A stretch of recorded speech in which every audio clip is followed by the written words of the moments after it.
how does accelerated depreciation apply to long-term rental? Don't you have to pay it back if you sell the property? So the answer here is yes. Whenever you do a cost segregation or you do bonus depreciation, it actually doesn't matter if you have a long-term rental or a short-term rental, or even if you have a commercial property. All those properties qualify for some type of cost segregation. They have 5 and 15-year property that can be extracted out. And if we are in a year where it qualifies for bonus depreciation, right now it's 60%, then you can get an upfront deduction on that. Now, whenever you do sell the property, yes, you do have to recapture all that depreciation that you claimed back as ordinary income.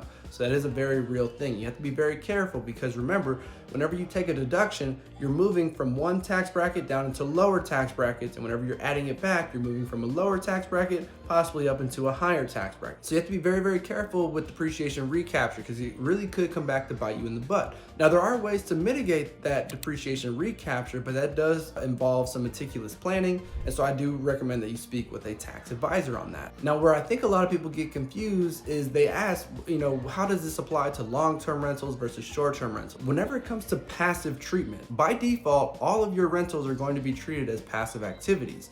If you have long-term rentals, then you have to qualify as a real estate professional in order to treat it as a non-passive activity. However, there's a special carve-out for short-term rentals where the average tenant stays for 7 days or less. If you have a quote-unquote short-term rental, you don't actually have to qualify as a real estate professional in order to treat it as a non-passive activity. And so that's where the difference comes in, is that with long-term rentals, you have a few more hurdles to jump over in regards to real estate professional status to treat it as non-passive.